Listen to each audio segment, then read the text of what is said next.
완전하신 나의 주, 의의 길로 날 인도하소서. 행하신 모든 일 주님의 영광 다 경배합니다.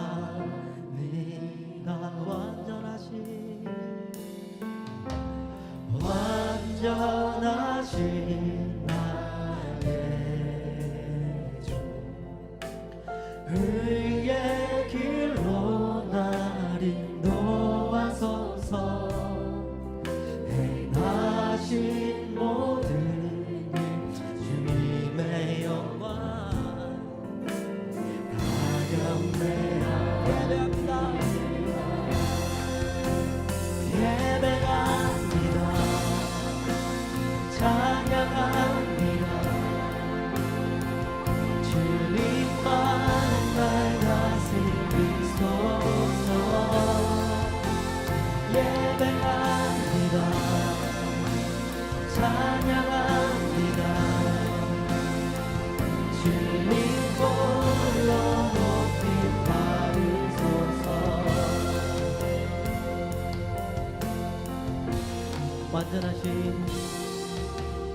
완전하신 나의 오늘 의의 길로 인도하시옵소서.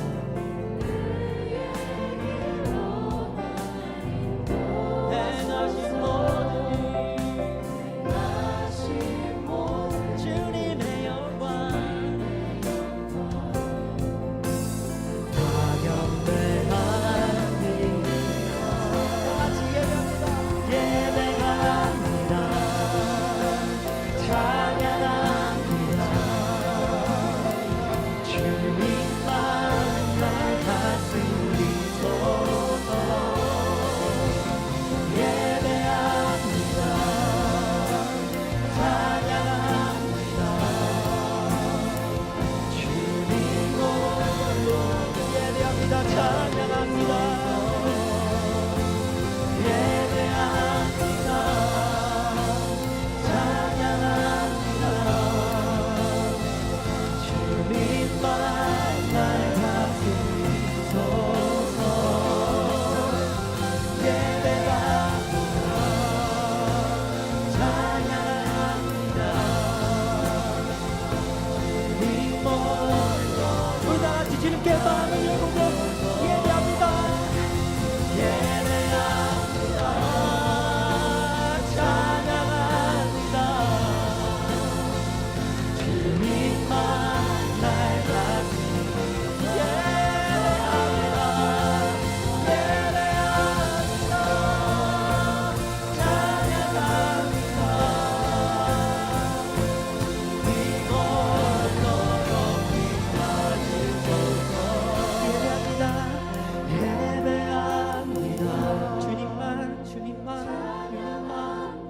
주님만 찬양해. 아멘. 주님 우리의 고백을 들어주시옵소서. 주님만 영원히 예배합니다. 주님 홀로 영광 받아주시옵소서. 찬양합니다. 주님 홀로 높이 주님 홀로 주님 홀로 높이 주님 홀로 주님 홀로 높이 받았네.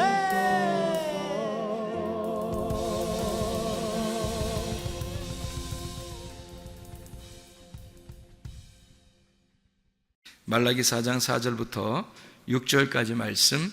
너희는 내가 호렙에서 온 이스라엘을 위하여 내 종 모세에게 명령한 법 곧 율례와 법도를 기억하라. 보라, 여호와의 크고 두려운 날이 이르기 전에 내가 선지자 엘리야를 너희에게 보내리니 그가 아버지의 마음을 자녀에게로 돌이키게 하고 자녀들의 마음을 그들의 아버지에게로 돌이키게 하리라. 돌이키지 아니하면 두렵건대 내가 와서 저주로 그 땅을 칠까 하노라 하시니라. 아멘. 성경에 두 가지 큰 핵심이 있습니다. 성경에 두 가지 큰 핵심이 있는데 하나는 선이고 하나는 악이에요. 그게 성경의 두 가지 큰 핵심이에요. 선과 악이라고 해야 되는 거죠. 이 두 가지가 합해서 생명이라고 하는 이 한 가지가 되는 게 이 성경입니다. 우리가 이제 그걸 전제로 해서 성경을 봐야지, 그렇지 않으면 성경이 보이질 않는 거예요. 성경 자체가 그런 것이기 때문에 그렇습니다. 그러니까 이렇게 되는 거죠. 하나님이 복을 내려주시는데, 말씀을 잘 지켜 행하면 복을 내려주시는데, 그 복을 안 받으면 진노가 임한다 이 말이에요. 그러니까 진노와 복은 아주 같이 병행하는 거죠. 그러니까 진노하고 복은 같이 병행한다. 그러니까 선과 악은 같이 병행해서 우리에게 찾아오는데, 우리가 선을 선택하지 않으면 악한 것이 우리에게 온다는 얘기예요. 그러니까 하나님의 복이 임하지 않으면 하나님의 진노가 같이 임한다, 이런 얘기입니다. 그러니까 여호와의 크고 두려우신 날, 여호와의 크고 두려우신 날이 어떤 날이겠어요? 여호와의 크고 두려우신 날이, 그날 여호와의 크고 두려우신 날이 임하는데, 그때는 언제냐면 그 전에 엘리야를 보낸다고 그랬고, 그리고 침례 요한을 보낸다고 그랬거든요. 그러니까 침례 요한하고 엘리야를 보내는데 어떤 말씀을 너희가 기억하고 있어야 된다? 모세의 율례를 너희가 기억하고 있어야 된다. 그러니까 모세와 엘리야와 침례 요한은 사실은 같은 입장인 거예요. 모세와 엘리야와 침례 요한은 같은 입장인데, 엘리야와 이제 엘리야 같은 그런 침례 요한을 너에게 보낸다. 어떻게? 언제? 크고 두려운 날이 임하기 전에 보낼 것이다, 이런 얘기죠. 그러면 크고 두려운 날이 임하는 날은 어떤 날이에요? 그날은 구원의 날인 거죠. 크고 두려운 날은 구원의 날인 거예요. 그런데 그 구원을 너희가 구원으로 받지 못하면 어떤 날이 된다? 그날이 진노의 날이 된다. 무슨 말인지 알겠지? 그러니까 구원과 진노는 같은 날이 있는 겁니다. 같은 날, 동시에 있는데, 구원을 구원으로 받지 못하면 그러면 너희에게 진노가 임한다. 여기에 이제 그 말씀을 해주고 있는 거예요. 그러니까 엘리야와 모세가, 이제 엘리야와 그 모세의 율법, 그리고 침례 요한이 너희에게 임하는 그날, 너희에게는 둘 중에 하나가 임하는 거죠. 우리에게는 둘 중에 하나가 임하게 돼 있어요. 뭐가 임하게 돼 있다고요? 구원 아니면 진노가 임한다는 거죠. 그러니까 여러분에게 이제 하나님 말씀이 증거될 때는 어떤 말씀이 증거되는 거예요? 어떤 말씀이 증거되냐면 모세의 율법, 그리고 엘리야의 말, 그리고 침례 요한의 말이 증거되는 거죠. 이것이 증거되면, 먼저 증거되면, 그 다음에 이걸 받은 사람이 구원을 받는다 그러면 누굴 받은 거예요? 이 말씀을, 그러니까 엘리야와 침례 요한을 만나서 그 말씀을 받았더니 이 사람에게 누가 온 거야? 그러니까 누가 찾아온 거예요? 뭐가 찾아온 거예요? 구원이 찾아오는 거예요. 그러니까 구원의 길을 가르쳐 줬으니까, 구원의 길을 알려줬으니까 구원이 찾아오겠죠. 그 구원이 누구예요? 예수님이죠. 그러니까 구원이라는 예수님이 찾아오는 건데, 그 구원에 예수님 못 만나면 어떻게? 진노가 너희에게 임한다. 그 날이, 그 크고 두려운 날이 구원이 아니라 너희에게 진노의 날이 될 것이다, 이런 말씀이 되는 것입니다. 그러니까 우리가 하나님의 그 섬기심과 우리가 그 섬김을 받는다는 문제가 성경에서 굉장히 중요한 말인데, 왜 그러냐면 그게 복음이거든요. 하나님이 우리를 섬겨주시면 복음이 되는 거예요. 내가 열심히 하나님을 섬기면 율법이 되는 거고요. 그러니까 성경에서 이게 율법과 복음의 아주 중요한 차이점이거든요. 그러면 열심히 섬기는 것은 누구만 해야 돼요? 예수님만 해야 되는 거예요. 예수님만 열심히 섬기는 거예요. 섬김을 열심히 받는 사람들은 우리가 돼야 되는 거고요. 그러니까 우리가 열심히 섬김을 받으면 복음이 되는 거고요. 열심히 우리를 섬겨주면 그게 율법이 되는 겁니다. 그러니까 그게 예수님이 율법으로 우리를 섬겨주시는 거예요. 자, 이제 그게 이제 예수님이 우리에게 율법으로 섬겨주면 그거를 우리는 복음이라 그렇게 말을 하는 거죠. 다시 말하면 이런 거죠. 율법 자체가 나쁜 게 아니고, 생각을 해보세요. 침례 요한 자체가 나빠요? 안 나빠요? 안 나쁘죠. 엘리야 자체가 나빠요? 안 나빠요? 안 나쁘죠. 그러니까 엘리야가 갈멜산에서 막 전투를 일으켜가지고 전투에서 바알 제사장들을 막 목을 쳐서 죽였어요. 승리해가지고 이스라엘 백성들 보고 왜 가운데서 머뭇머뭇 하려느냐, 하나님을 여호와를 선택하려면 나한테로 와라, 그렇게 얘기하잖아요. 그럼 아니면 저쪽 바알 숭배자들한테 가야 되는데 그 바알 숭배자들은 다 목을 쳐서 죽인단 말이에요. 그러니까 엘리야 자체는 바알 숭배자들 입장에서는 완전히 심판자죠, 엘리야가. 그래 이스라엘 백성들한테는 구원자가 되는 거예요. 그렇죠? 엘리야 자체가. 그러니까 한쪽에서는 무서운 사람이지만 한쪽에서는 아주 사랑의 사람인 거죠. 이게 예수님의 모습과 똑같죠. 예수님이 이 땅에 오셔가지고 장애인들이나 병든 자나 소경이나 이런 분들을 섬길 때 연약한 여인들, 사마리아 여자 같이 또는 삭개오 이런 사람들을 섬기고 그리고 38년 된 병자를 섬기고 강도 만난 자를 섬기고 또 맹인들을 이렇게 섬기고 병자들을 섬길 때 그때 예수님은 그들에게는 구원자잖아요. 그런데 바리새인들 입장에서는 어떻게 해요? 예수님이 심판자란 말이에요.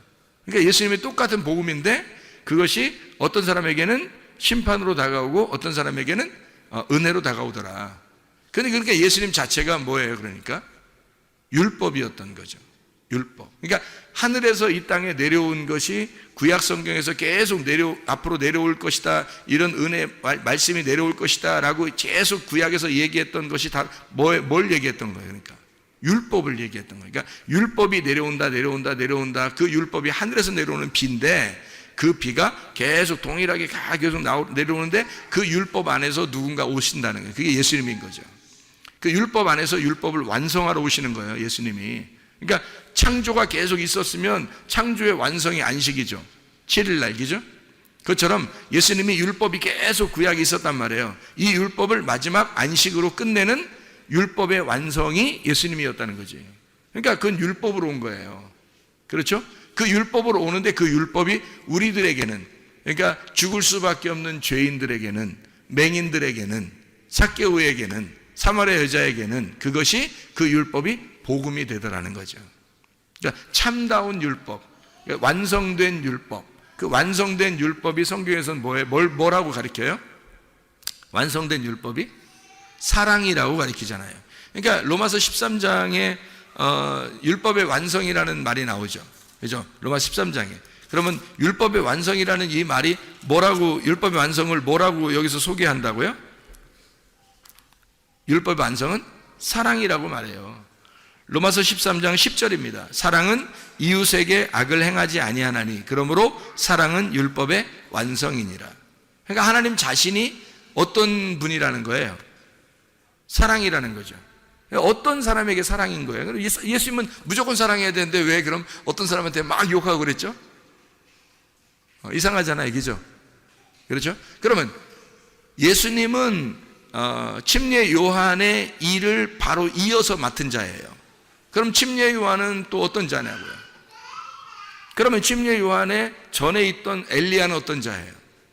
그럼 그 앞에 모세는 어떤 자예요? 자, 생각을 해보세요. 모세가 엘리야로, 엘리야가 침례 요한으로, 침례 요한이 예수님으로. 자, 이게 다 연결됐다고 생각하면, 여러분 생각해보면 이게 다 따로 떨어져 있는, 나누어져 있는 사람이 아니라 이게 연결됐다고 생각을 하면 예수님도 그 율법 안에서 오셨다는 얘기 아니에요? 그런데 모세도 엘리야도 침례 요한도 다 어떤 사람에게는 원수같이 여겨진 거고 어떤 사람에게는 사랑의 사람, 선지자로 여겨진 거란 말이에요.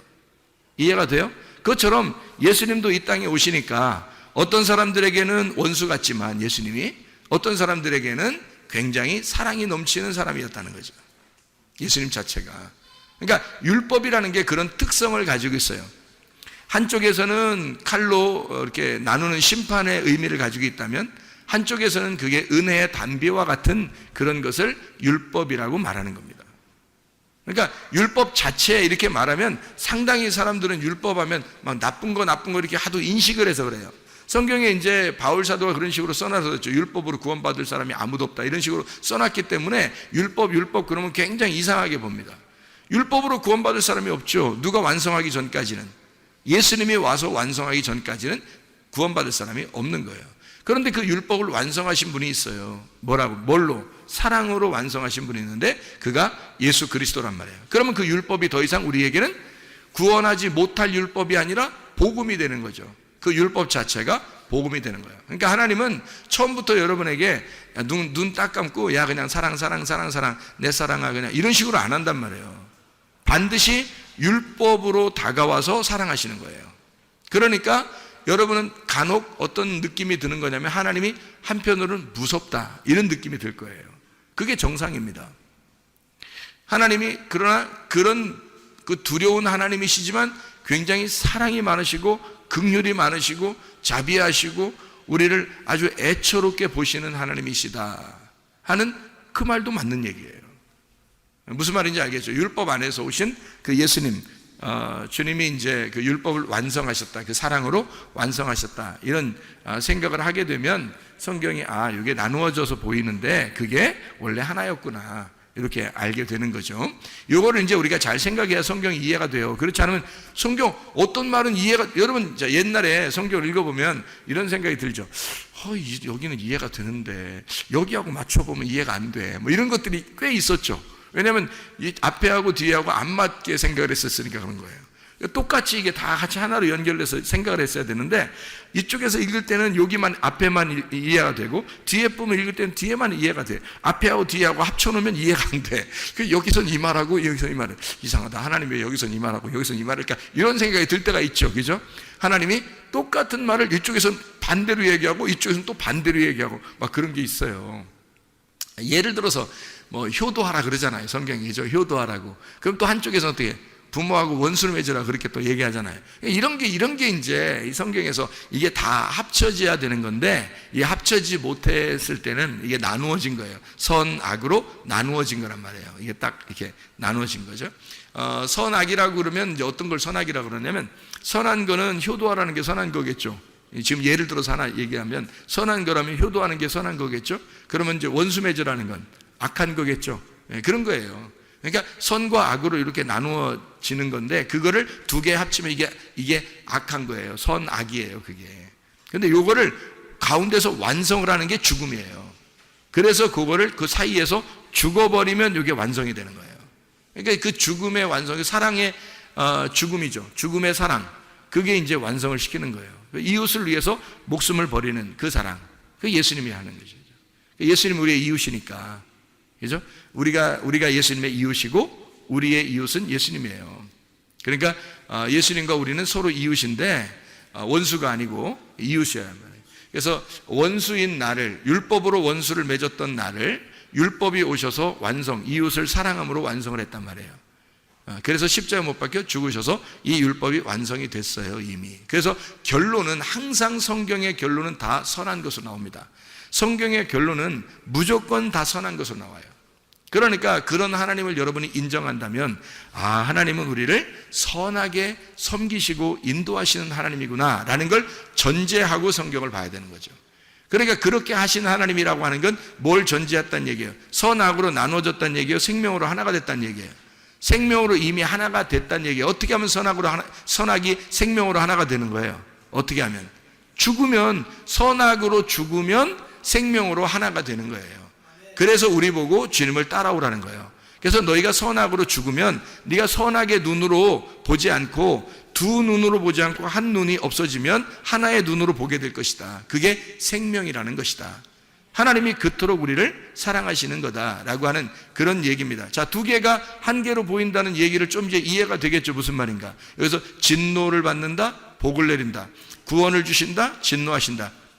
구원을 구원으로 받아들이지 못하면 진노가 임하는 거다. 그게 같은 날 오는 거다. 그래서 이쪽 진노가 오는 쪽에서 볼 때도 크고 두려운 날이고요. 구원의 날이 오는 것도 크고 두려운 날입니다. 그러니까 하나님의 날은 크고 두려운 날이에요. 그런데 한쪽에서는 구원의 찬양을 하게 되고 한쪽에서는 통곡하는 진노가 임하게 되는 것입니다. 그게 이제 누가 임하면 그렇게 된다고요? 누가 오면? 침례 요한이 오면 그런 일이 벌어진다고. 그럼 그 침례 요한이 누구의 이름으로 왔다고요? 엘리야의 이름으로 왔다고요. 엘리야처럼 왔다고. 그 엘리야는 뭐 어떤 말씀으로 왔다고요? 모세의 말씀으로 왔다고. 이게 다 세트라니까. 세트 알잖아 우리. 세트 알잖아. 자, 모세, 엘리야, 침례 요한, 이게 세트라고요, 성경에. 그래서 모세, 엘리야, 침례 요한 이름 많이 나오죠, 성경에. 그게 세트니까 기억하고 있어야 되지. 그게 율법의 대표예요. 그러니까 모세, 엘리야, 침례 요한. 그래서 말라기서의 지금 4장 4절부터 6절까지의 말씀은 세 사람의 이름이 나오죠. 어떤 사람의 이름이 나와요? 예, 그러니까 엘리야의 이름으로 오시는 자가 하나 있고, 오는 자가 하나 있고, 그리고 모세의 율법이 먼저 나오기죠. 모세의 율법이 먼저 나오고, 그 다음에 엘리야의 마음을 가진 자가 나온다는 거예요. 그가 침례 요한이죠. 그러니까 모세, 엘리야, 침례 요한, 맞죠? 그렇게 오게 되면 그가 오면 그 길을 마련해서 누군가를 만나도록 한다는 거예요. 그 만나도록 하는 그 날이 크고 두려운 날이다, 이런 말씀이죠. 이해가 되겠죠? 무슨 말인가? 자, 우리 그러면 이제 마태복음 11장 11절 12절의 말씀을 우리 한번 보면은 거기에 뭐가 나올까요? 마태복음 11장 11절 12절의 말씀에 보면, 내가 진실로 너에게 말하노니 여자가 낳은 자 중에 침례 요한보다 큰 이가 일어남이 없도다. 그러나 천국에서는 극히 작은 자라도 그보다 크니라. 침례 요한의 때부터 지금까지 천국은 침노를 당하나니 침노하는 자는 빼앗느니라, 이렇게 되어 있잖아요. 그러니까 그 침노한다는 말이 나오고, 그 다음에 빼앗는다는 얘기가 나오고, 그 다음에 천국이라는 말이 나오잖아요. 그러면 여기서 침례 요한보다 그 전에는 큰 사람이 있다, 없다? 없다. 그러면 침례 요한보다 큰 사람이 없으니까 앞에 구약의 성경 중에서 엘리야가 침례 요한보다 커요, 안 커요? 안 크다. 모세가 커요, 안 커요? 안 크다. 침례 요한이 가장 크다. 솔로몬이 더 커요, 안 커요? 안 크다. 침례 요한이 가장 크다. 지금 그런 얘기 안 해요, 다윗보다 더 크다, 노아보다 더 크다. 어이구, 어마어마하네. 이제 침례 요한이 진짜 어마어마한 사람이네요, 그죠? 왜 이렇게 얘기했을까요? 왜 침례 요한보다 다 작다고 그랬을까? 앞에 있는 사람들은 침례 요한이 율법의 마지막 주자예요. 그러니까 왜 그 달리기 할 때 잘 뛰는 사람을 최고 마지막에 두잖아. 릴레이 경주할 때, 그죠? 이렇게 5명이 달리기 한다면, 이어서 달리기 한다면, 마지막 달리는 사람이, 최고 잘 뛰는 사람이 마지막 달리죠? 그러니까 침례 요한이 율법 중에서 가장 잘 달리는 사람이란 말이에요. 가장 잘 달리는 사람, 침례 요한이에요. 그 침례 요한이 나중에 어떤 이름으로 바뀌느냐면요, 사랑의 사도 요한으로 바뀌는 거예요. 이름이 똑같은 이름이잖아요. 그러니까 침례 요한이 뭘로 바뀌느냐면, 이게 침례 요한의 그 율법이 완성이 되잖아요. 그러면 사랑의 요한이 되는 거예요. 성경에 보면 요한복음 하면 막 사랑이 넘치죠. 요한 1서, 요한 2서, 요한 3서 그러면 막 사랑이 넘치잖아요. 하나님은 사랑이시다 막 이러고 막 이러잖아요. 그게 뭐 때문에 요한을 요한이 또 그런 글을 쓰게 되도록 하나님이 허락하셨을까? 그게 침례 요한이 율법의 마지막 주자로 왔기 때문에 그 율법이 완성된 예수가 마지막 이제 오잖아요. 침례 요한 다음으로 예수님 오잖아요. 그러면 요한이 사랑의 하나님을 소개하는 거예요. 그러니까 이 사랑의 순서를 소개하느라고 침례 요한이 예수님을 거쳐 사랑의 요한이 되는 거란 말이에요. 아니, 물론 이 사람이 죽었다가 요한으로 부활해서 무슨 윤회했다 이런 말이 아니에요. 그런 말이 아니라 성경의 그 요한이라는 이름 자체가, 그 요한이 침례 요한이라는 이름하고 요한, 그리고 예수님 거쳐서 그 다음에 사랑의 요한이 된단 말이에요. 마지막에 십자가 못 박혀 돌아가실 때 누구만 거기 십자가 밑에 있었어요? 제자 중에서 요한만 있었어요. 요한만. 그래서 예수님 뭐라 그래요? 요한 보고 이제 오늘부터 네가 어머니 모셔라 그러잖아요. 그 어머니한테 뭐라 그래요? 오늘부터 아들 하세요, 이쪽, 이렇게 하셨잖아요. 그러니까 거기서 하여튼 십자가에 못 박혀 돌아가실 때까지 하여튼 효도는 하여튼 하신 분이야. 십자가 못 박혀 돌아가시면서 끝까지 하여튼 효도하신 분이야. 아들하고 그 어머니하고 자긴 죽으니까 이제 둘이 연결하세요. 둘이 이제 손 잡으세요. 마지막 이제 해놓고 이제 돌아가시는 거예요. 제가 돌아가시는 거예요? 하니까 물어보는 거죠. 물어보는 거면 이제 그런 것 같지가 않죠. 그런 건 아니죠. 왜냐하면 보세요. 예수님의 동생들이 있어요, 없어요? 있어요. 예수님의 동생들이 있기 때문에 굳이 요한을 아들로 안 해도 아들들이 있어요. 아들들이 있다고. 예수님 동생들이 다 살아 있었어요. 그렇기 때문에 요한이 아니더라도 이미 아들들은 있어요. 근데 굳이 거기서 왜 사랑의 사도 요한을 예수님의 어머니 마리아의 아들로 만들어 놨냐면, 이제 육신으로 온 예수 그리스도가 십자가 못 박혀 돌아가셔요. 그러니까 이제는 이 아들의 일이 끝났잖아요. 아들의 일이 끝났어요. 그러면 이제 여기 마리아의 아들로서 온 사람이 예수님인데, 그럼 다른 동생들도 있었잖아요. 근데 다른 동생들은 많이 성경에서 언급을 안 해요. 왜냐하면 마리아가 어떤 여자예요? 마리아가 어떤 여자예요? 마라에서 나온 이름이 마리아라 그랬죠? 예, 마라. 이게 마라에서 온 마리아라고 했어요. 그럼 이 마라가 뭐죠?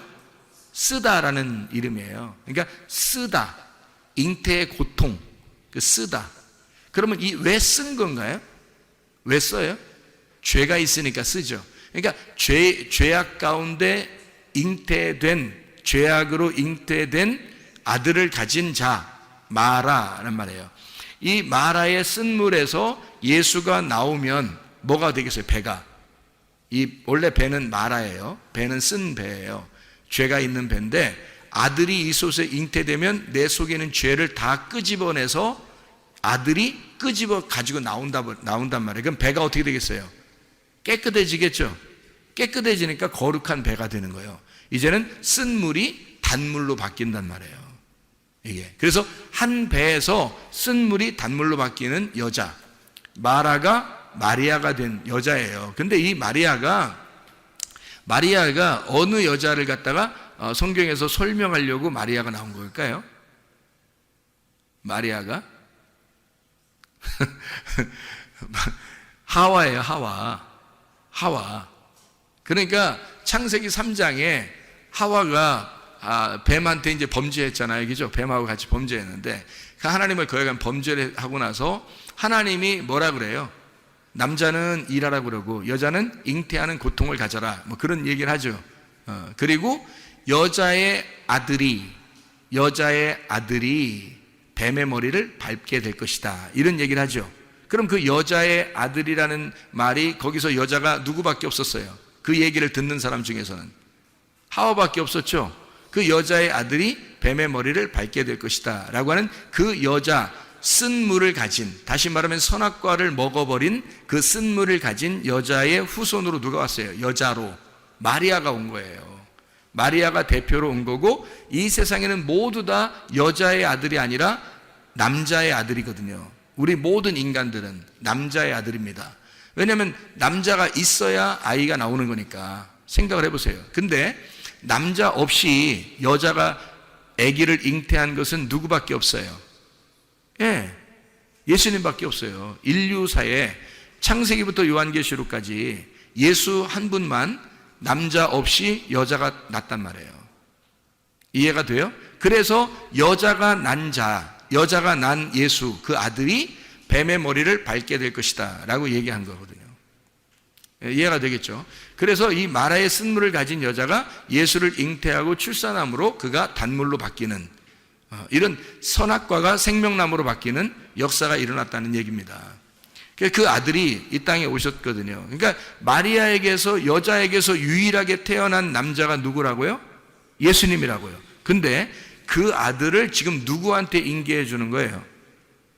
십자가 못 박혀 돌아가실 때 요한한테 인계해 주는 거란 말이에요. 그러면 요한이 이제 그다음부터는 어떤 사람이 된다는 거야? 여자의 후손이 된다는 얘기야.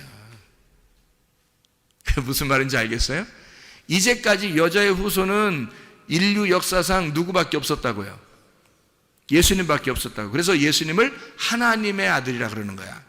인류사의 모든 이 세상의 사람이라는 남자의 아들들인데 모두 다 그의 후손이 돼야 되는데 인류사에 여자의 후손은 예수님 한 분밖에 없었어요. 맞죠? 그런데 그 여자의 후손으로 이제 내가 십자가에 못 박혀 죽으니 완성되었다. 그러니까 이제 너는 지금 오늘부터 여자의 후손이다 이 말이에요. 네가 이제 여자의 후손이다. 그 말은 뭐를 선포하는 거예요? 내가 죽으니까 너는 하나님의 아들이 된다는 얘기야. 요한복음. 놀라운 얘기죠. 우리가 하나님의 아들이 된다? 불가능한 얘기인데 예수님 때문에 가능한 거죠. 예수님이 십자가 못 박혀 돌아가셔서 우리를 네가 이제는 여자의 후손이 되는 거야. 그러면 예수님이 된다는 얘기예요. 사랑의 요한이 이제는 마리아의 아들이 됐다는 얘기야. 그냥 단순히 여러분은 효도하려고 거기서 십자가에서 얘기했는가 보다. 그렇게 생각하는 사람도 있더라니까. 하긴 뭐 그렇게 생각은 자유니까 그렇게 생각한다고 한들 뭐 그거 가지고 또 뭐 아이고 그렇게 했대 뭐 아이고 뭐 그 생각을 그 정도밖에 못해 뭐 그렇게 하면 안 되고요. 그 정도 많이 하신 거죠, 생각을. 예. 그렇지만 그런 말이 아니잖아요. 자, 여러분이 생각을 가만히 지금 들어보시라고. 그 말이 무슨 말인가? 이게 무슨 말인지를 들어보시라고. 성경을 전체적으로 봐야죠. 마리아가 왜 왔는지, 그가 왜 마라의 이름에서 왔는지, 왜 그가 하와의 약속, 하나님과 하와의 약속에서 올 수밖에 없었던 여자의 후손을 잉태한 자였는지를 우리가 보게 되면 성경이 일괄성 있게 똑같은 얘기를 하나를 하고 있는데, 그게 바로 뭐냐면 여자의 후손인 하나님의 아들을 소개하고 있다는 얘기예요. 그거를 십자가에서 예수님이 요한이라는 자를 자기의 어머니와 연결시킴으로써 네가 오늘부터 여자의 후손이 된다라는 얘기를 해주고 싶었던 거죠. 그래야 말이 일치가 되고 맞는 얘기지, 이 인간적인 효도 얘기를 하는 거겠어요? 하긴 뭐 효도하셔야지. 그렇지만 성경을 좀 더 영적으로 좀 생각을 해보자는 말이에요. 좀 더 깊이 진리의 말씀을 영적으로 좀 생각할 수 있어야 되지 않겠습니까? 깊이 있게, 그죠? 우물물을 자꾸 이렇게 퍼내서 깊이 있는 그 우물의 깊은 물을 마셔야 더 시원하고 그게 더 생수죠. 그렇죠? 자, 어쨌든 이 여자의 후손으로 온 게 사랑의 사도 요한이에요. 그러니까 침례 요한이 사랑의 사도 요한으로, 그래서 하나님의 율법이 하나님의 사랑으로 완성이 되었다. 이러면 하나님의 여자의 후손인 하나님의 아들이 된다. 무슨 말인지 알겠죠? 자, 그래서 사랑이 완성이라는 말이 그냥 단순히 뭐 사랑하면 완성된다 그런 말 아니에요. 율법이라는 그 자체를 완성할 때, 다시 말하면 예수의 죽음을 전제로 할 때 십자가 사건이 율법의 완성이다. 이런 얘기를 우리에게 해주고 있는 말씀들입니다. 자, 우리 이제 성경 한 보고 마치도록 하겠습니다. 마태복음 11장의 11절 12절에 침례 요한이 침노하는 그 이후부터는 침노하는 자라는 거예요.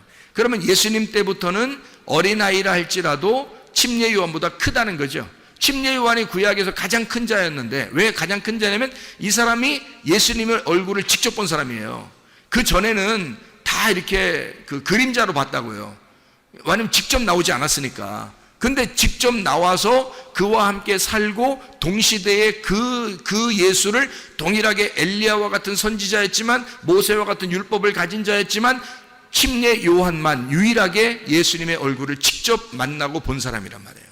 그러니까 이 세상에 뭐 앞에가 훌륭한 선지자들이 얼마나 많아요. 사실 율법 그러면 모세고요, 선지자 그러면 엘리야거든요. 근데 그거를 뛰어넘은 자가 침례 요한이라고 한 것은 왜 그러냐면 직접 복음의 하늘의 아들을 직접 본 거예요, 이 침례 요한이. 그러면 이제 직접 본 하나님의 아들 이후부터는 어떻게 되는 거예요? 여기서는 이제 어린아이라 할지라도 침례 요한보다 큰 거죠. 왜냐하면 앞에 침례 요한까지는 율법이었고, 그 예수님 안에서는 침례 요한보다 더 큰 자가 예수님이니까, 예수님이 침례 요한보다 더 큰 자니까 그 예수님 안에서는 어린아이도 침례 요한보다는 크다는 얘기죠.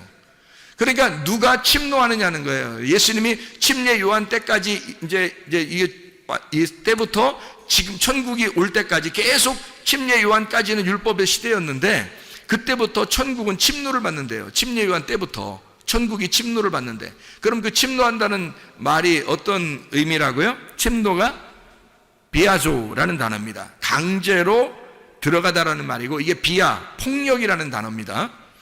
비오스, 생명이라는 말이고요. 침노하는 자가 빼앗는다 할 때 그 침노하는 자가 비아스테스라는 단어고, 이게 난폭한 사람, 폭력자를 말합니다. 폭력자만이 그걸 빼앗게 된다는 거예요. 이게 비아조에서 나온 단어고요. 강제로 들어간다는 말입니다. 그러니까 침노에 들어간다는 걸 의미하는 거예요. 구원은 그러니까 그냥 단순하게 은혜로 받지만, 그 구원을 받은 것을 이 하나님의 말씀을 깨닫고 완성을 하려면요, 이게 계속 침노에 들어가야 되는 거예요. 침노에 들어가는 거예요. 그러니까 이 침례 요한 때부터 예수님까지 계속 폭력을 당한다는 거예요, 이게. 그러면 왜 폭력을 당한다는 단어를 썼을까? 이렇게 폭력을 당한다는 단어를 왜 여기다가 썼을까 하는 얘기예요. 그게 율법이었기 때문입니다. 율법이었기 때문에. 그게 폭력이라는 거예요. 그러니까 율법이라고 하는 건 어떻게, 뭐라고 했어요? 율법은 폭력과 사랑이 같이 온다 그랬죠, 그죠? 그러니까 진노와 구원이 같이 온다 그래요. 그게 율법이라고요. 근데 이 예수님은 이 율법의 어느 부분을 맡았어요? 은혜의 부분을 맡은 거예요. 예수님이 율법이 이렇게 하나인데, 율법이 구원과 진노가 같이 오고 율법의 은혜와 이 징계가 같이 오는데, 그 중에 은혜의 부분을, 복음의 부분을 누가 맡았냐면 예수님이 맡은 거예요. 그러면 그 전에 있는 사람들은 다 징계를 맡아야 되는 거거든요.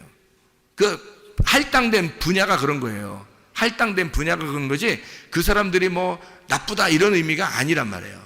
할당된 분야가, 모세, 엘리야, 침례 요한에 맡은 분야가 뭐냐면 침노하는 겁니다. 그러니까 침노, 폭력하는 자가 누가 돼야 되느냐면, 침례 요한 때부터 예수님 천국이 올 때까지가 계속 침노를 당하는, 폭행을 당하는 거니까 잘 생각해 봐요. 폭행하는 자가 있을 거 아닙니까? 난폭하게 폭행하는 자가 있을 거 아니에요. 그게 뭐겠냐고요. 침례 요한 때부터 천국이 올 때까지 계속 폭행을 당한다는 거예요. 그러면 이 폭행하는 자가 누군가 있어야 되잖아요. 그게 누구냐고요. 침례 요한이란 말이에요. 침례 요한 때부터 천국이 올 때까지니까 침례 요한 때부터 계속 폭행이 일어나요. 그리고 예수님 오신다면 천국이 온단 말이에요. 그러면 그 사이에 그 폭력을 행사하는 자가 침례 요한이죠. 그러면 또 이제 이걸 우리가 잘 생각해 봐야 돼요. 왜 이걸 생각해 봐야 되냐면, 여러분 그 누가복음 10장 30절에 보면 강도 만난 자가 나오는데, 강도 만난 자가 어떻게 됐죠? 때려 맞아가지고 어떻게 됐어요? 거의 반 죽었다는 얘기예요? 아니면 반 딱 잘라서 죽었다는 얘기예요? 반 딱 잘라서 죽었다는 얘기예요. 헤미다네스라는 단어인데요, 이게 헤미다네스가 헤미라고 하는 절반이라는 단어하고요, 드네스코 죽는다라는 말의 합성어예요. 그래서 반이 딱 절반이 죽었다는 얘기입니다. 그러니까 반이 잘라졌다는 얘기예요. 반을 딱 자르는 게 누가 하는 거냐면 선악과가 하는 겁니다. 선악과가. 그러면 이 사람이, 이 강도 만난 자가 만난 그 강도는 뭔 거예요? 그러니까 선악과인 거예요. 그러니까 선악과를 담당하는 율법이 만난 거예요. 그러니까 선악과를 담당하는 율법이 이 강도 만난 자를 만난 거예요. 그게 강도였던 거야. 그러니까 그 강도를 담당하는 사람들이 있었어요. 성경 구약에. 그 사람들이 제사장들하고 레위인들이야. 그래서 그 사람들은 지나가는 거예요. 왜? 잘 만난 거거든. 강도를 잘 만났잖아요. 그 제대로 만났다, 너 강도를. 이렇게 해서 지나가는 거예요. 자기들이. 그러니까 우리가 이제 그냥 보면은, 아우 이 사람들 진짜 인간적으로 사랑도 없어, 뭐 이 사람들 인간도 아니야, 뭐 야 우리는 그렇게 살지 말자, 뭐 이러면서 얘기를 해요. 그러면 이제 성경을 진짜 엉덩이가 뚱뚱하게 보는 거예요. 진짜 그게 진짜 성경을 그러니까 전혀 다른 눈으로 보는 거예요. 성경이 하나님의 눈으로 보질 않고 그냥 진짜 자기 눈으로 보는 거예요. 야, 우리 착하게 살자, 이러면 안 되겠다. 야 이제 사람이 인간이 진짜 그럴 수 있냐? 뭐 누가 옆에서 그렇게 막 이렇게 강도 만나가지고 이렇게 힘들어하는데 그냥 지나쳐. 우리 레위나 제사장들, 그 사람들 외식하는 사람들이니까 그런 식으로 살지 말고 사랑을 해줘야 돼, 뭐 이렇게 얘기하는데요.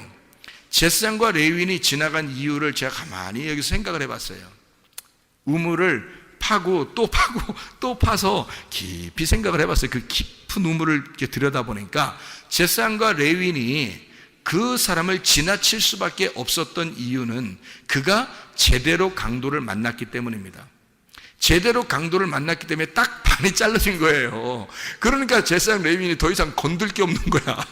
자기들이 건들 게 없어서 그냥 지나가는 거예요. 반 잘라지는 역할을 제사장 레위인, 그 율법이 해야 되는 거거든요. 그 율법이 담당하는 거예요. 그게 선악과가 담당을 해야 되는 거거든요. 제대로 감당을 했어요. 제대로 담당해서 제대로 잘라놓고 가는 거야. 그러니까 누구만 오면 돼요? 선한 사마리아인만 오면 되는 거예요. 선한 사마리아는 왜 온 거예요? 자기가 반쪽이니까. 반쪽을 잃어버린 반쪽이에요. 그게 선한 사마리아인이야. 그래서 반쪽을 찾아서 좀 먼 길을 온 거예요. 지금 반쪽을 찾아서 하늘에서 이 땅으로 반쪽을, 자기의 잃어버린 반쪽을 찾아온 거예요. 그러니까 반쪽을 만났으니 제대로 만난 거죠. 그러니 선한 사마리아인은 당연히 만나러 오는 거고요. 제사장 레위인들은 잘라놓고 잘라진 걸 보고 가는 거고요. 확인하고 가는 거고. 선한 사마리아인은 자기 잃어버린 반쪽을 찾아서 온 거죠. 자, 이런 말씀드립니다. 성경이요. 얼마나 감사한지. 우리는 사실 이 땅에서 잃어버린 반쪽이 되어야 그 나를 찾으러 자기의 잃어버린 반쪽을 찾으러 오신 예수님을 만나요. 그 잃어버린 자가 되어야 돼요, 우리가. 그래서 예수님이 이 땅에 아폴림이 잃어버린 자, 파괴된 자, 그런 자를 찾아서 구원하려 함이라. 이렇게 주님께서 삭개오 만났을 때 그렇게 얘기하잖아요. 사람들이 막 비난하고 그러니까 왜 삭개오 만나서 구원해요? 말하니까 예수님이 그런 말해요. 누가복음 19장 10절 말씀에 나는 인자는 잃어버린 자를 찾아서 구원하려 함이라. 이렇게 말해요. 뭘 잃어버린 거예요? 반쪽을. 내 반쪽을 잃어버렸으니까 반쪽을 찾아와서 그를 구원해야 되는 거예요. 그게 예수님이라고요. 그러려면 어떻게 돼요? 반쪽이 잘라져 있었어야 되죠, 누군가가. 그게 삭개오가 반 잘라져 있었던 사람이에요. 사마리아 여자가 반 잘라져 있었던 사람이라고. 그래서 예수님이 찾으러 온 거예요, 그 사람들을. 이해가 되겠어요? 여러분이 어떤 사람 되면 분명히 구원받을 수 있겠어요? 반 잘라지면 구원받겠죠. 뭘로 잘라져야 돼요? 율법, 모세, 엘리야, 침례 요한에 의하여 반 잘라져야 된다는 얘기입니다. 이해가 되겠습니까? 그렇게 되면 예수님이 찾아오신다는 얘기예요. 율법과 모세, 엘리야, 침례 요한은 하나였으니까 그게 우리를 자르는 역할을 가지고 있는 헤미다네스를 역할을 하는, 헤미 절반, 드네스코 죽이는, 반을 딱 잘라 죽이는 역할을 하는 자니까 그것이. 그래서 요한복음 10장에 8절 10절에 보면 예수님은 선한 목자인데 누가 먼저 온다겠어요? 도둑, 강도가 먼저 온다. 절도자가 먼저 와서 너희를 도둑질하고 그리고 죽이고 멸망시킨다. 이렇게 얘기하는 거죠. 그래야 너희들을 도둑질하고 죽이고 멸망시켜야. 너희들을 하나님의 그 마음에서 너희를 빼앗으면 도둑질이잖아요. 그럼 옛날에 그 율법을 가르치던 사람들이 대부분 어떻게 했어요? 이스라엘 백성들에게. 예수님이 왜 왔어요? 사람들이 그 율법으로 하나님 백성들을 자꾸 뺏어가니까, 그러니까 하나님이 직접 내려와서, 그 아들이 내려와서 자기 하나님의 마음에서 뺏어가는 자를 찾아오는 거예요. 그러니까 그걸 뺏어가는 자가 있었는데 그걸 도둑이요 절도, 죽이고 멸망시키는 자다, 이렇게 얘기한 거죠. 거기에서 뺏어오는 거예요, 예수님이. 그 선한 목자라는 거예요. 주님이 그 양을 뺏어오는 거죠. 자기 양을 뺏어오는 거예요. 누군지 알겠죠? 그러니까 이게 자기들 양이 아니야. 이게 도둑놈들 양이 아니에요. 이 도둑놈들이 누구예요? 그러니까 율법사들, 제사장들, 바리새인들, 이런 사람들이에요. 율법을 가르치는 자들이라고요. 하나님의 마음을 모르고 가르치는 자들, 그게 도둑놈이라는 거예요. 마음을 뺏은 거잖아요. 하나님의 마음에서 우리를 양들을 뺏어간 거란 말이에요. 그러니까 하나님 마음 모르게 한 거죠. 마음은 모르고 그냥 겉으로 율법만 알도록 만들어 놓은 거예요. 그러니까 그 마음이 뺏긴 거죠. 하나님으로부터 마음을 뺏은 자, 그가 강도, 도둑이고 절도, 멸망시키고 죽이는 자란 말입니다. 이해가 되겠어요? 거기서 예수님이 와가지고 뺏어오는 거예요. 하나님의 마음으로 뺏어서 다시. 그래서 하나님의 마음으로 예배를 드려라, 이렇게 얘기하잖아요. 너희들 겉으로 막 헌금하고 겉으로 뭐 선한 일하고 막 이러는데 이 독사의 자식들아 뭐 이러면서 너희들은 하나님의 의와 인과 신을 버렸다, 이렇게 말하잖아요. 하나님의 마음을 너희가 모르고 갔다는 거죠. 하나님의 마음을 모르고 행동하는 것이더라, 이런 얘기들을 하는 거잖아요. 그렇죠? 그러니까 절도, 강도, 이게 먼저 와야 된다는 게, 이게 나쁜 거예요? 아니면 율법이에요? 율법. 하나님의 마음에서 율법으로 빼앗은 자들이 있어요. 그게 누구냐면 율법이고, 그게 모세고 엘리야고 침례 요한이었다는 겁니다. 그래서 하나님 입장에서 보면 이 밑에서 먼저 온 자들이 하나님의 마음을 폭행한단 말이에요. 예수가 이 땅에 오니까 율법이 이걸 폭행하는 거예요. 그래서 율법을 아는 자, 율법으로 예수님을 죽이는 겁니다. 율법으로. 그래서 율법 안에서 타살 당해야, 율법 안에서 죽임을 당해야 우리를 구원하는 거예요. 율법 안에서. 그게 이제 하나님의 구원의 방법인데요. 하나님 자신이 죽임당하는 그런 이야기입니다. 자, 요한복음 5장을 한번 봐봐요. 요한복음 5장 45절을 한번 여러분이 보면 우리를 고발하는 검사, 고발하는 자가 있는데 우리를 잡아가고 고발하는 자가 나와요. 거기에 뭐라고 나오냐면 이렇게 나오죠. 요한복음 5장 45절의 말씀입니다. 내가 너희를 아버지께 고발할까 생각하지 마라. 너희를 고발하는 이가 있으니 곧 너희가 바라는 자 모세니라. 모세가 뭔 잘못했길래 모세가 고발한다 그래요. 율법의 고발자가 모세래요. 그러면 여기서 이제 고발하는 자, 그러니까 우리를 일로 바치는 자, 참소하는 자, 그러니까 마귀가 하는 일을 모세가 한다는 거예요. 그 일을 땅에서 감당한다는 게 모세라는 거야. 그러면 이게 무슨 말이냐 이거야. 이게 성경에 일치적으로 보면 먼저 온 자란 말이죠. 먼저 온 자니까 모세, 엘리야, 침례 요한. 그때부터 주님, 하나님의 아들이 침노를 당한다. 침범, 폭행을 당한다는 얘기예요. 그럼 이 폭행을 당해서 이 예수가 죽으면 여기 있는 게 어떻게 해요? 여기 있는 법이 없어져 버리는 거예요. 법은 원래 있는데, 없는 게 아니라 있는데 사람이 죽었기 때문에 없어지는 거야. 이 법을 끌어안고 사람이 죽었잖아요. 누가? 예수님이 죽어버렸잖아. 그러니까 더 이상 법이 없어져 버린 거예요. 우리한테. 우리를 정죄할 법이 없는 거예요.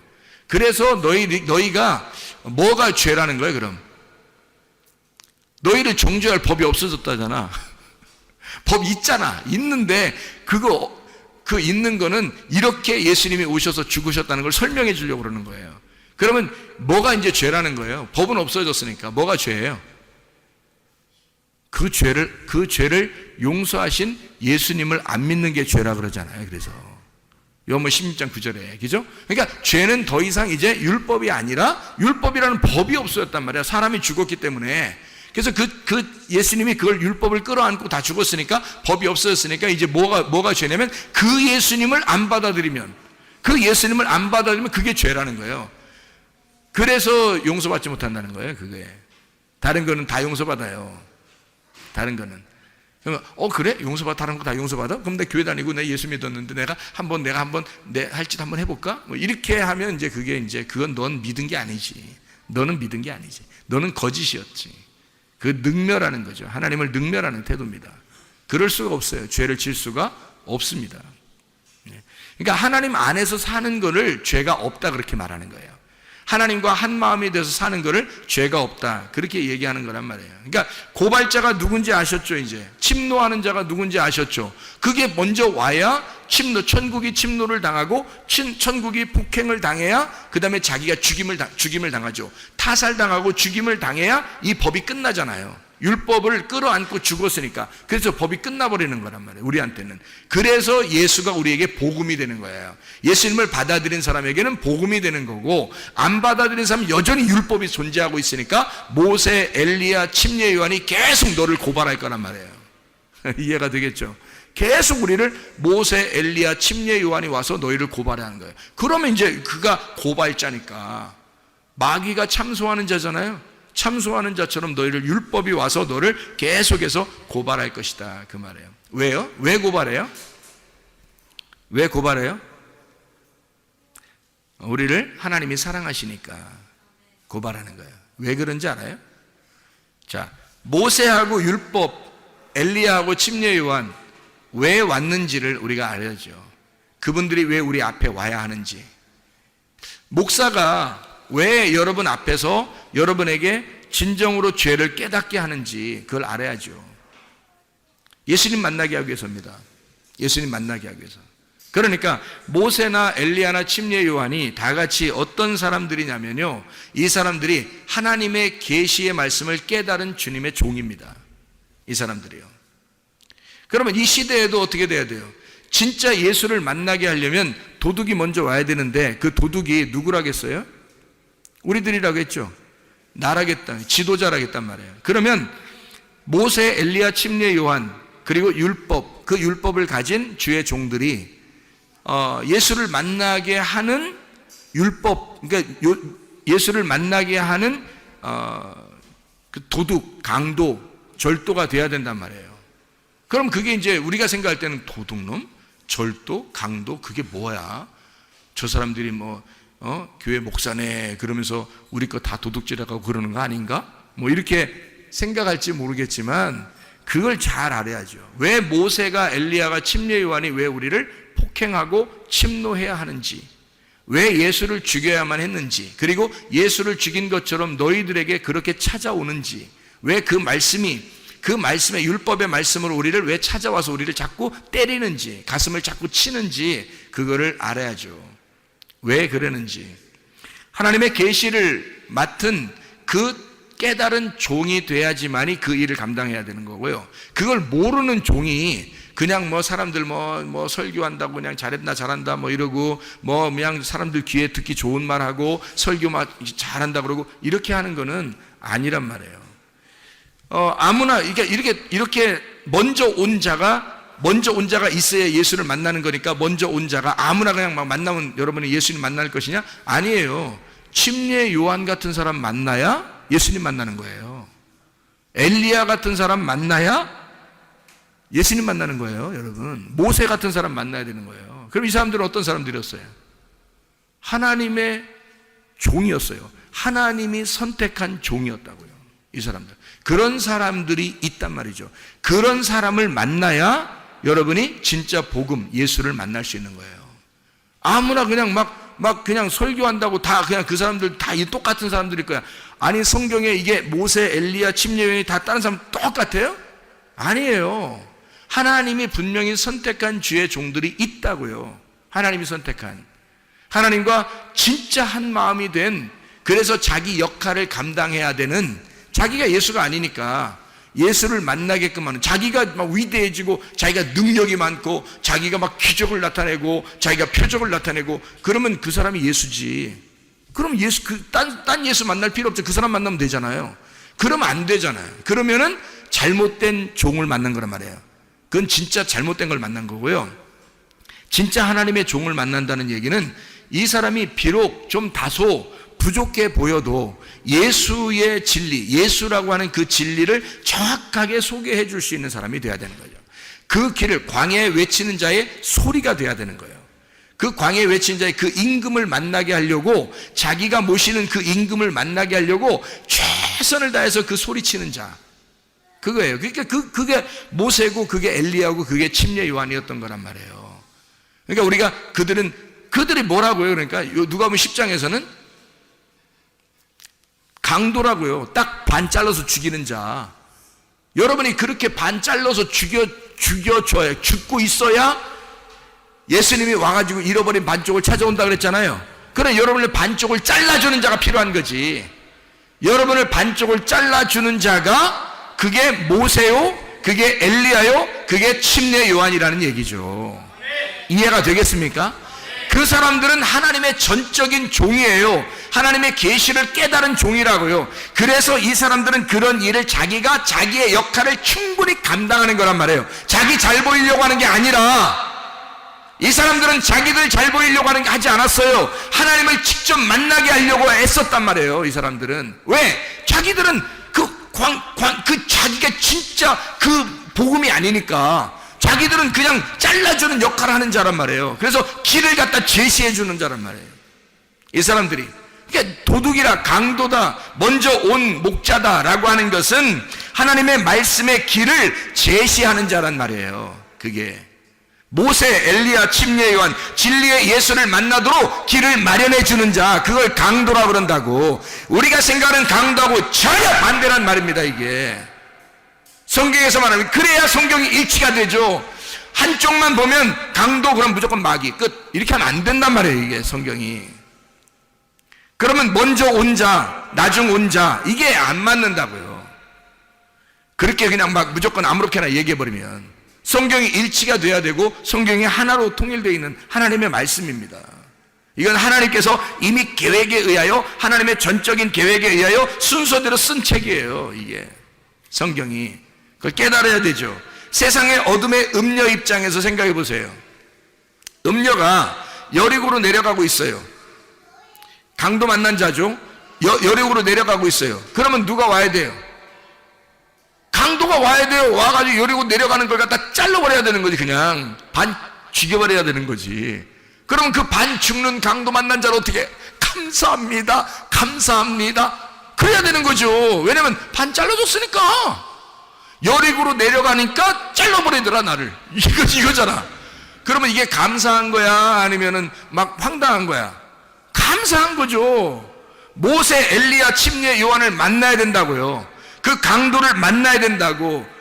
음녀 입장에서는 여리고의 길을 끊어주는 자, 여리고로 내려가는 그 길을 끊어주는 자란 말이에요. 이게 막 마음을 찢어놓는 자죠. 잘라놓는 자죠. 세상 길 가지 말라고 그러는 자가 모세, 엘리야, 침례 요한이란 말입니다. 다시 예루살렘으로 길을 돌이키라고, 예루살렘으로 네가 오던 길로 다시 돌이키라고 그렇게 잘라주는 자란 말이에요. 제 갈 길 가는 어둠의 양이 있어요. 양들은 다 어떻게 간다고 그래요? 자기 갈 길 가요. 자기 갈 길을. 목자가 없으면 그러니까 자기 제 갈 길을 막 가는 거예요. 목자가 없으면 그게 양이에요. 제 갈 길 가는 그 양의 길을 끊어주는 자예요. 그냥 갑자기 그 앞에 길을 확 무너뜨려 가지고 막 낭떠러지로 만들어 버리는 거예요. 그래서 양이 그냥 꼼짝 못하게 만들어 놓는 거예요. 그러면 양 입장에서는 감사한 일이지 그게. 그렇잖아요. 자기의 길을 끊어줬으니까. 그러니까 끊어주고 자기를 막 폭삭 망하게 하니까 어떤 분이에요. 그러니까 이게 강도라고 성경에 표현한 거지. 이해가 되겠어요? 그런데 그 강도는 어떤 강도야? 우리한테는 진짜 필요한 강도, 꼭 와야 할 강도. 강도여 옷이 없어서 뭐 이렇게 해야 된다니까. 그 강도여 옷이 없어. 왜? 먼저 그 강도가 오셨어야 되는 거예요. 오셔야 돼. 자기한테 그 강도가 오셔야 두 번째 선한 목자 대신 예수님이 오는 거거든요. 강도가 안 오니까 사람들이 강도를 못 만나니까 예수가 예수를 안 찾아. 왜냐면 잃어버려 봤어요. 자기가 반이 잘라지지 않았으니까 잃어버린 반쪽이 어딘지 찾지 않는 거야 자기도. 근데 반이 딱 잘라서 죽어봐요. 그러면 잃어버린 반쪽을 찾아. 자기도 죽겠어 막 이러는데 자기도 잃어버린 반쪽이 막 어선가 막 어디선가 갑자기 나타나가지고 확 반쪽이 잃어버린 반쪽을 찾아서 확 나타나니까 선한 사마리아인인 거야. 그게 무슨 말인지 이해가 되시죠? 무슨 말이에요 성경이. 자기의 갈 길 가는 어린 양의 길을 끊어주는 자, 그게 강도라고요. 그게 모세, 엘리야, 침례 요한. 음녀의 입장에서는 강도고 죽이는 자고 멸망시키는 자. 각기 제 길로 가는 양 입장에서는 그가 도둑이고 강도고 죽이는 자고 멸망시키는 자란 말이죠. 그렇지만 그것이 반드시 필요하다. 우리에게 그걸 먼저 만나야, 그 침노하는 자, 폭행자를 먼저 만나야, 예수를 죽였던 그 폭행자가 누구인지를 정확하게 먼저 만나야 예수를 만날 수 있다는 거죠. 그를 먼저 못 만나면 예수 못 만나죠. 그 폭행자가 누구인지를 먼저 알아야죠. 그 율법 안에서. 침례 요한, 맹인을 만드는 자, 죽이는 자, 문을 완전히 닫아놓는 자, 휘장을 완전히 쳐서 안 보이게 만드는 자, 우리를 깜깜하게 진짜 답답하게 진짜 아무것도 앞에 길이 안 보이게 만드는 자, 그게 모세, 엘리야, 침례 요한이에요. 그럴 때 여러분은 죽겠어요 하나님? 하나도 안 보여요. 내가 맹인인가 봐요. 하나도 안 보여요. 답답하죠? 그래야 예수님 찾는 거예요. 그래야 그 사마리아 여자처럼 애절하게 그 생수의 물을 기다리는 거예요.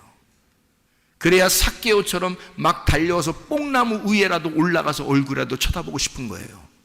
맹인이 되어야, 소경이 되어야, 죽이는 자가 죽어가는 자가 되어야, 멸망당하는 자가 되어야, 문이 꽉 막혀서 아주 앞뒤 꽉 막혀 힘들어 죽겠는 사람이 되어야. 홍해바다와 요단강이 우리 앞에 있습니다. 이것을 홍해바다를 이렇게 앞에 놓고요, 요단강을 이렇게 딱 앞에 막아놓은 것은 이유가 있어요. 이것을 열어주기 위해서입니다. 홍해바다를 앞에 놓고 요단강을 이렇게 앞에 놓으면 딱 덮여 있잖아요. 그럼 이렇게 덮여서 이렇게 막아놓은 것을 뭐라 그래요? 막아놓은 거를 문 닫혔다는 얘기예요. 그게 율법이야.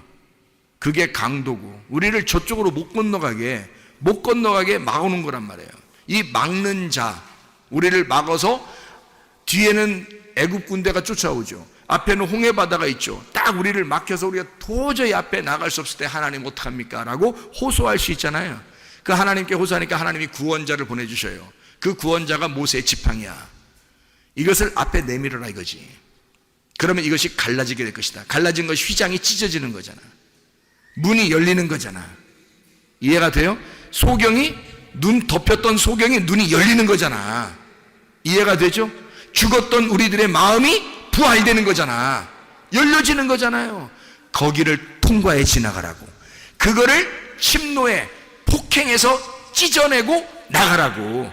그래서 내 마음이 닫혀져 있는 것을 누군가가 나를 찢어놓고 그 사이로 주님을 발견하고 주님을 보도록 만드는 거예요. 그게 우리를 침노하는 자. 천국은 계속해서 침노를 당한다. 계속해서 폭행을 당하고 있다. 그런 자가 모세요, 엘리야요, 침례 요한이었더라. 그를 통해서 우리가 예수라는 진짜 복음을 만나게 하신다. 여러분과 저에게는 이 앞에 깜깜하게 아직도 어두컴컴하고 아직도 답답하고 도저히 앞에 길이 보이지 않는 사람들이 있을 수도 있어요. 근데 그래야 주님 만납니다. 그래야 간절해지거든요. 그렇지 않으면 간절하지 않죠. 자기가 눈 떴다고 그러는데 누가 간절합니까? 자기가 눈 떴다는데. 근데 그렇게 하면 자기가 눈 뜬 거예요. 자기가 눈 뜬 거. 그럼 하늘에 눈은 뜬 거 아니고 땅에서 눈이 떠진 거죠. 그거 아닌 거죠. 그런 사람은 빨리 소경이 돼야 되는 거죠. 그 소경을 만든 자가 강도란 말이에요. 눈을 팍 쳐가지고 눈 안 보이게 만드는 거죠. 그러면 이제 어떻게 안 보여 하나님 어떻게 해? 그러면 하나님이 와서 구원자가 와가지고 열어주는 거지. 이걸 부활시키는 거야. 눈이 부활되는 거야. 이게 주님이 우리를 구원하시는 목적. 아가서 2장 13절 14절. 아가서 2장 13절 14절 한 절 읽고 마치도록 하겠습니다. 무화과 나무에는 푸른 열매가 익었고 포도나무는 꽃을 피워 향기를 토하는구나. 나의 사랑 나의 어여쁜 자야, 일어나서 함께 가자. 바위 틈 낭떠러지 은밀한 곳에 있는 나의 비둘기야, 내가 네 얼굴을 보게 하라. 네 소리를 듣게 하라. 네 소리는 부드럽고 네 얼굴은 아름답구나. 주님이 우리를 구원하신 목적은 우리와 함께 가자는 겁니다. 같이 하자. 내가 너와 함께 같이 가고 싶다. 나와 같이 살자. 나와 함께 동행하자. 나의 사랑하는 어여쁜 비둘기야, 나랑 같이 살자. 그게 하나님의 구원하시는 목적입니다. 우리의 인생 여정이 죽을 때까지 아무리 길다 할지라도 주님과 동행하면 행복할 것입니다. 주님과 동행하면 천국이 이루어질 것입니다. 우리 하나님 아버지 사랑과 은혜를 감사드립니다. 주 안에서 주님과 동행하다가 주님 만나게 도와 주시옵소서. 예수 그리스도 존귀하신 이름 받들어 기도 올려옵나이다. 아멘.